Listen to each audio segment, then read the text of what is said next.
remove the fan and the fan shroud to try to turn the engine over with this large tool. I got it right there on the, I guess it's the crankshaft bolt. I'm gonna try to spin it clockwise just to verify that the engine is seized. Off camera, I cannot spin the engine over. So yep, engine is definitely seized.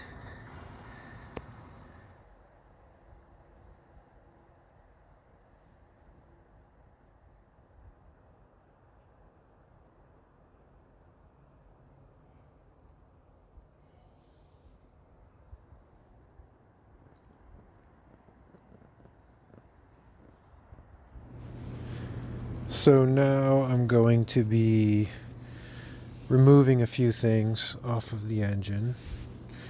I already got these air conditioning lines off. I think I'm going to pull that out of the way.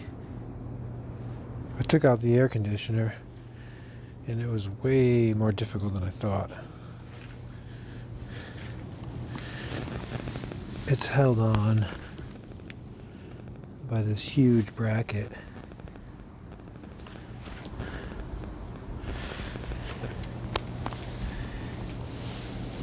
Two of the bolts go to the motor mounts. One bolt goes to the intake.